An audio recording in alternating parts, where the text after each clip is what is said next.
Welcome back to another episode of Grizzly True Crime. My name is Grizzly, and this video is just a reminder of what's going to happen today in the Letecia Stauch trial. It is now day 21 of the trial.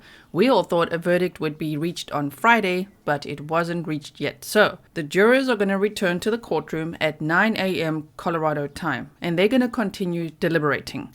We don't know if that's going to take half an hour, 4 hours, 8 hours, the rest of the week. So all we can do really is monitor the official Twitter page that the judge has shared is where they're going to put out this tweet with a half an hour warning of when a verdict has been reached. So at least we'll have a heads up when a verdict's been reached, and then the jurors will return to the courtroom, and then we'll finally get to hear that verdict. So what I've done is I've set up a stream for us. I'm going to keep adjusting the time as it goes on, and as soon as we get that half an hour warning, then I'm going to go live so that we can all discuss it together and wait for that verdict. Let's really hope that it is today. I really, really hope so. I'm sure that Gannon's family and friends, that all the detectives, investigators, everyone involved really wants the verdict to be reached, and of course for it to be unanimous and guilty. So let's see what happens. Thank you so much to everyone who's bought me a coffee. I'm already on my second coffee for the day, buckling up for later, and I will see you then. So now what I'm going to do is, and this will be timestamped, put in the clips from Friday, from day 20 of the Letecia Stauch trial, so that you can just remind yourself of what exactly the process is, what's going to happen, where the jurors are going to be, if they need lunch, what's going to happen then. So we will re-listen to that, and then we'll be all up to speed, and I will be in the chat on the stream that I've set for us, typing with you guys as we all wait for that half an hour notice. Okay, so I'll hopefully see you live very, very soon. Please like this video and share so that others know about the information as well. See you later. All right, ladies and gentlemen, as I indicated earlier when I read the instructions to you, there are 4 verdict forms, one for murder in the first degree after deliberation, one for murder in the first degree child under 12 by a person in a position of trust, one for charge of tampering with a deceased human body, and one for tampering with physical evidence. In a moment, I'm going to send almost all of you back to the deliberation room.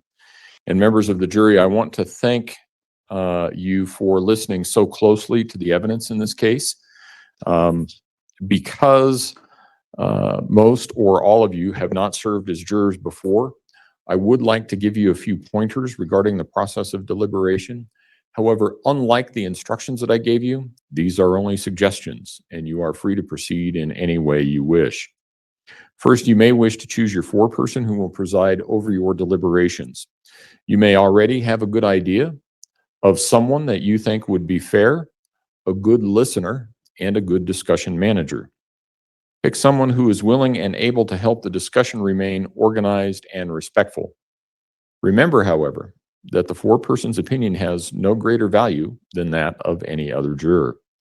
Second, you should reach some agreements about how you will conduct yourselves. The foreperson shall enforce or encourage compliance with these agreements. If he or she is unable to do so or engages in this conduct him or herself, the jurors have the right to select a new presiding juror. Jurors are often tempted to hold a preliminary or straw vote at the beginning of deliberations in order to determine whether they already agree or how divided the group may be.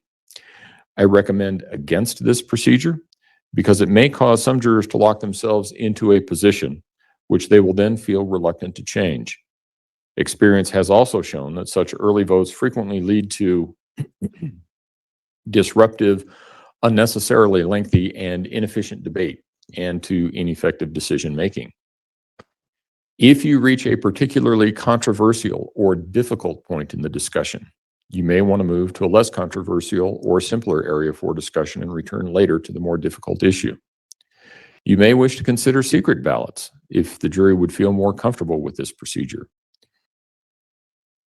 You each have the right to your individual opinion, but you should be open to persuasion.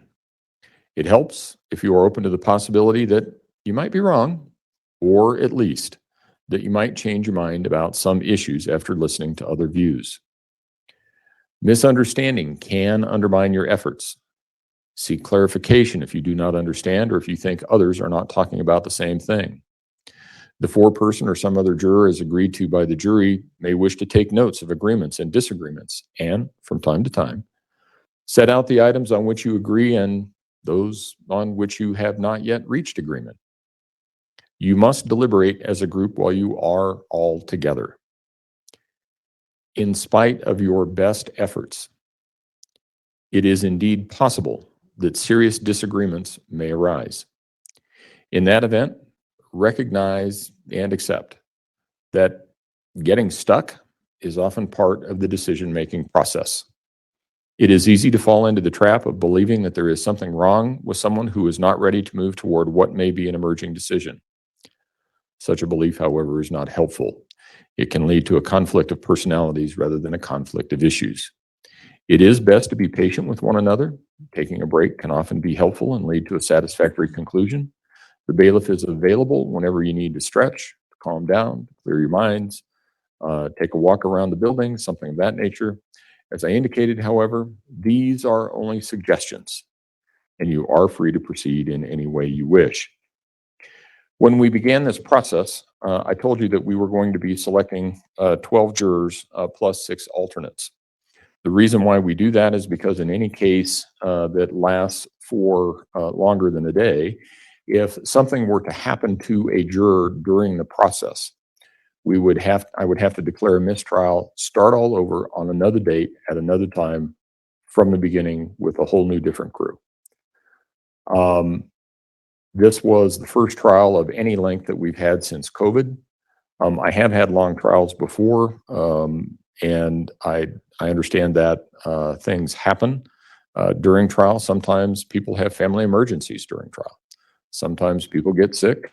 Sometimes, as in this case, we had a juror who didn't know that they knew a witness until that witness got here.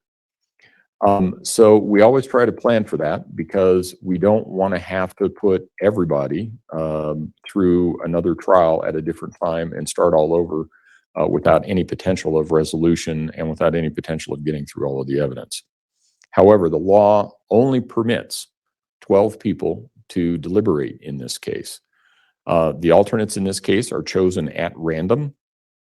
I'm still going to refer to you as number to protect your privacy. So we have 9 people in the back, number 10, number 11, number 12. You're 13, 14, 15, 16, 17. 13 through 17 will not be deliberating.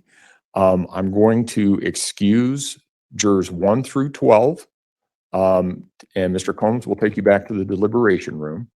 And there should be, do we have food? No. There should be food, or food is on the way. We are working on that. So please be patient with us.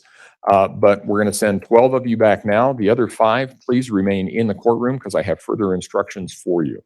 All rise for the 12 jurors, please. Record should reflect that the 12 jurors have left the courtroom. We get to this point in every case, almost any case that lasts longer than a day. And I always feel terrible for the people that are the alternates because you have put in just as much time, effort, and energy as everyone else. You have dedicated a lot of time to this case over the last 7 weeks, 8 weeks, wherever we are. But you don't get to deliberate yet, which is why it is possible, and we just had it happen last week in a different case, where one of the jurors had to be replaced by an alternate. So this is going to sound a little strange. I'm going to release you, but you're not excused from jury service. What that means is that you're not going to be deliberating back with the 12, but you still cannot discuss this case among yourselves, cannot discuss the case with anyone else, cannot do your own independent research about any aspect of the case. The reason for that is it is possible that I would still need your services if something were to happen to one of the jurors that is deliberating. What I'm going to do is I'm going to have Mr. Sproul take you back to an alternate jury room because you guys have 2 of them back there. but I want to have a conversation with you about some security things and some publicity things, and also some services that we offer. So I want to have that conversation with you before we discuss anything further. And you're welcome to stay in that jury room for the rest of the day. You're down here. I don't know what you want to do. We can talk about that, but we'll talk about all that back there. I do have certificates of service for you. And I also have a questionnaire, which I'm going to ask you to fill out. It's something that the state of Colorado sends out to jurors.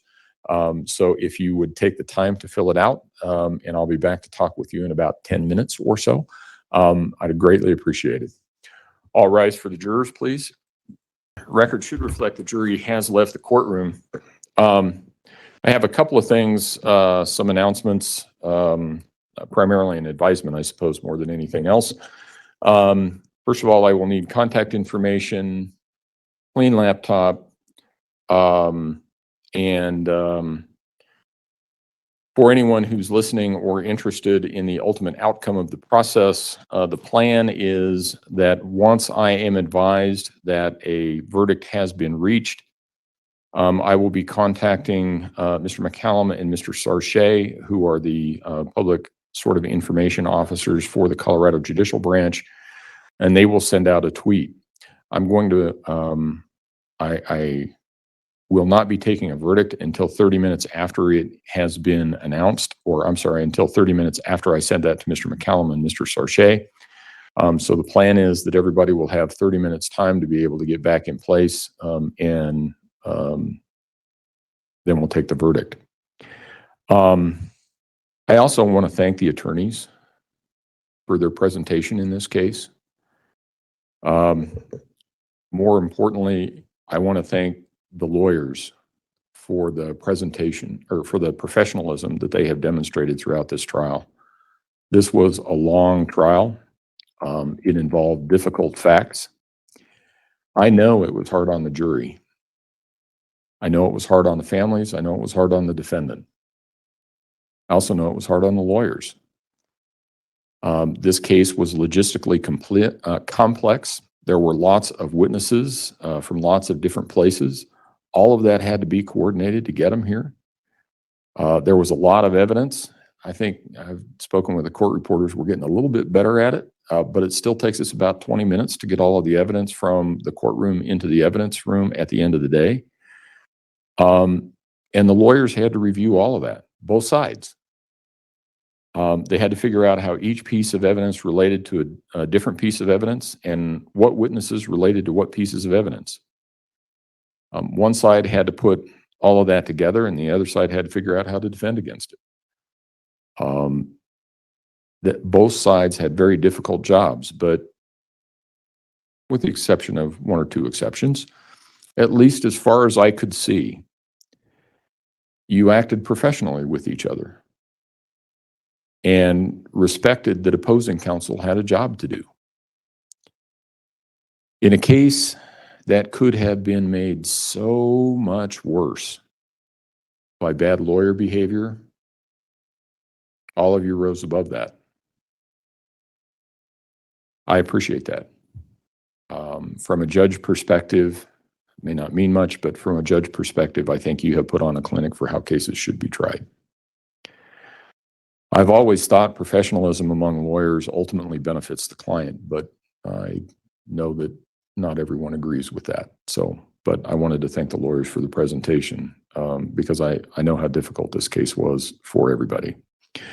So we need contact information for the lawyers. I've given an advisement as to how the verdict will be handled.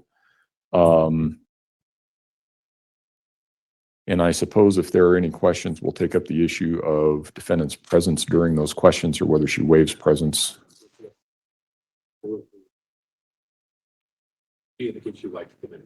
Okay, we'll make sure that happens.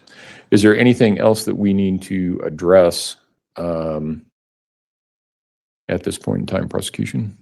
The only thing, Judge, this is potentially only anticipating issues, is if the families can't get here within 30 minutes, we may be asking for you to push that a little bit longer.